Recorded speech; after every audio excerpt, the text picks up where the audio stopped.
Hi there, Private Plant Girl here. Well, it's April 28th today, and it is blizzard conditions outside. We've had weather warnings going since yesterday.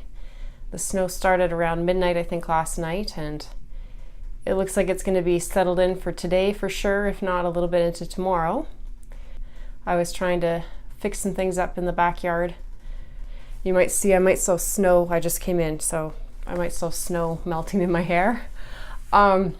But I thought I'd show you what I've been doing to spend my time inside while this crazy winter seems to have returned for at least a day. So let's have a look at what I've been doing inside.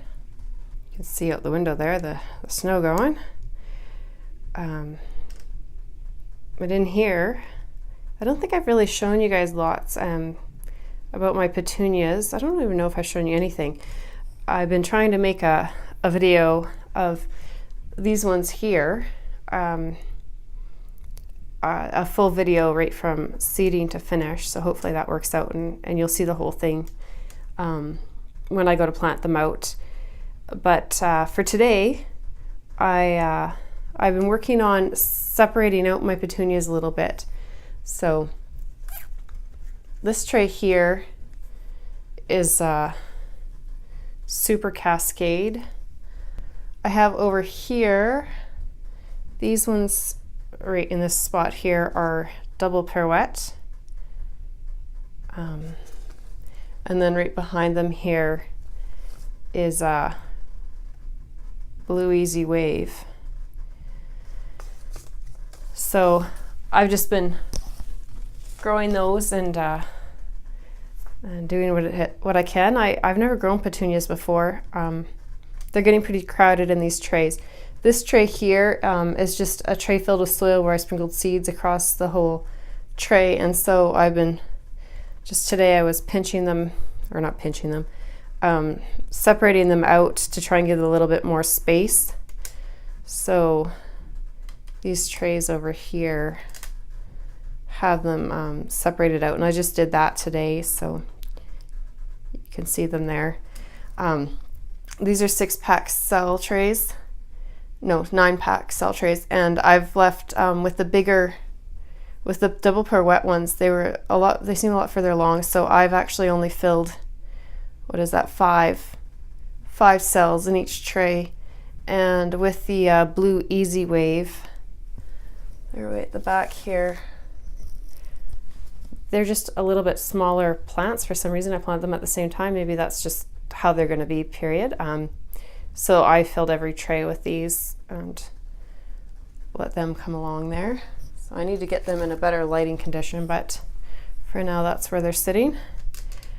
And that just gave a little bit more space because these were really crowded in here. These ones still need to be separated out a bit more, but I just need a bit more room.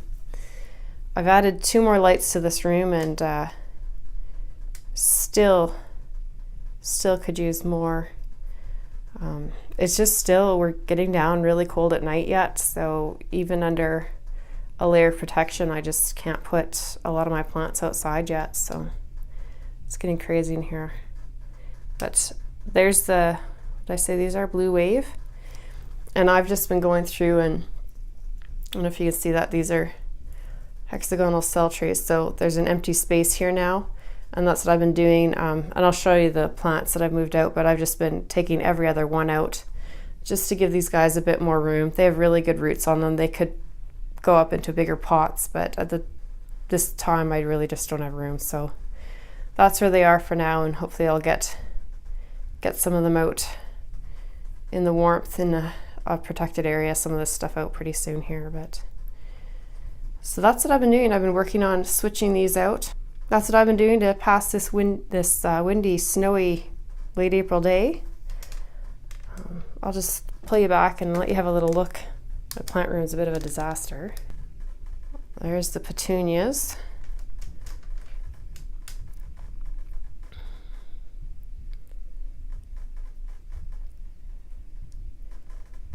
And that's 2 big trays of peppers going there, and a little bit of eggplant in the back.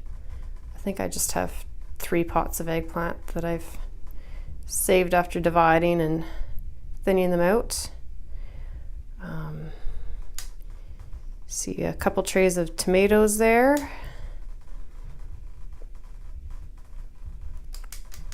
I even have a light down here, and I have a few gladiolas you can see there.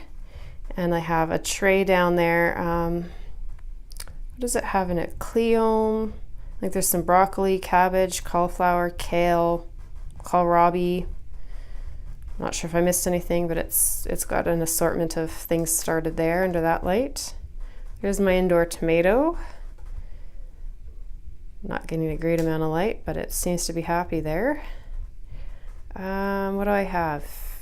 Down on the floor in that little skinny tray, there are some bachelor buttons, which you can actually see up, and Thunbergia, which, I don't know, there's only about 3 that even look like they're trying to come up, and it's been 10 days now, and I don't know, I think they say 10 to 14 day germination on those. I have to check back, but I don't know, I've always had Thunbergia germinate really well, but this was a specialty, not specialty, but like a different colored one. It's not your typical yellow flowered one. It was kind of a peachy colored one, so I'm not sure if it's just harder to get going or if I did something wrong. I'm not sure with that, but we'll give it time.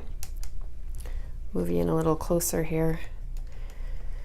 So you can see some more gladiolas there, and if you look, all the gladiola pots have there's little tiny green plants down on the soil there, and those are just cuttings. When I pinched the tips out of some of the petunias, I just stuck them in those pots to see if they'd grow.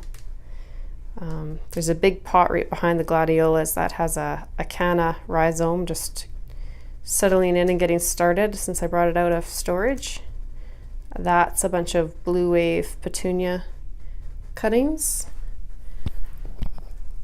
So that is impatiens in those 2 trays there. The impatiens that I ordered did not come up well. I've had much better luck with other impatiens seeds, so it seems like it. I don't know, maybe when I buy them in the store, they're the cheap ones, you know, maybe I put more seed in each tray, but I think I had about a 50% germination rate with those, so I'm not super happy, but once they grow a bit, hopefully I can take a few cuttings off them and get a few more going. And then there's some peat pots to the side there, and they're not really doing anything yet, but I don't know if you can see the tag there. It says Ryan's Poppies. So Ryan from A Little Dirt Never Hurts sent me some poppy seeds, and I've just got them going there. And then here is another tray of gladiolus, and again they have a few petunia cuttings in the bottom. So I have marigolds in this half here, and then I have what I'm calling mystery seeds. They were in a package of calendula that I'd purchased actually, and they just did not look like calendula seeds. 2 have come up. Not sure yet if they're calendula or not. I have a row of oregano, some thyme. They're both coming up. They don't show on the camera.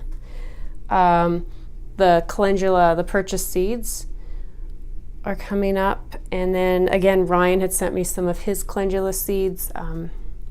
They're not coming up yet, but they really haven't been there very long, so I'll give them a bit longer and see what happens with those. So on this shelf here, I have sweet peas mostly, and thyme, I think this is. Oregano. So these here are sweet peas from Ryan again. These ones here on this side are April in Paris, and these ones are Zinfandel, and I've started pinching them, so you can see they're starting to get some nice growth on them there. So those are coming up pretty good. And then over here is a purchased sweet pea. This one is supposed to be a perennial sweet pea. I tried growing it out, just seeding it outdoors last year, which is what I usually do with my sweet peas, and they didn't come up. So I thought I'd try them inside. They have a little bit different leaf on them. You can see it's a longer leaf. But if they're perennial, that'd be nice to see them come back. So I'm trying to get some going. Again, I don't know, maybe 60% germination on those. And Ryan's sweet peas have probably been about 50%. So I'm not sure if I'm just losing my touch, but I just can't seem to get things going too well here these days. But they're coming. It's all coming. And I'll just lift you up. I'll try not to be too shaky, but my tripod doesn't go that high. I don't know if you can see up there, that is just, I don't know, maybe a dozen containers of lobelia up there. I think I have a video of when I planted those. I'd have to look back. So I've started pinching back a lot of my plants. So I did some more of that again today, but in the last week or two I've been pinching back the sweet peas, the petunias, the lobelia, the peppers. Some of the tomatoes I've given a little pinch. I'll show you the peppers here. See if I can show you how beneficial that pinching is with the peppers. I can't remember if I did a video on these. So the peppers, you can see on this plant here, I topped it right down here. So once it got 2 sets of true leaves, this is just the baby leaves that come out down here, I topped it, and you can see all the growth that's starting to come out around the top there. Hopefully you can see that well. And then again on the sides, like at each stem junction, it's starting to put out new growth. And they're all doing that, and that's what you want to see with your peppers. So it'll just give you a fuller, bushier plant and give you more growing points to get more fruit. So if you've ever wondered if it's worth it, it's a hard thing to do sometimes, to cut off that top bit of pepper, but if you can do it, it'll give you a beautiful plant. You can see this one, how full it's getting after being topped. It's really put on a lot of new growth in here. That's what I've been doing to try and keep myself busy on this cold and snowy late April day. But I just thought I'd share with you some of what I've been doing inside. And I'm hoping one day the weather cooperates and I'll get you a good update video on what's growing and happening outside in my yard. It's just been really windy or now snowy, and I just haven't gotten out there. Things were starting to pop up. Really, I'm waiting. It's slowly warming up outside and things are slowly starting to get going. We'll see what's left after the snow. Thanks for watching. And if you like this video, give it a thumbs up. If you haven't hit that subscribe button, then this would be a great time to give it a little push right now, so that you keep seeing my videos as they come out. And then we'll see you next time. Thanks for watching. Bye.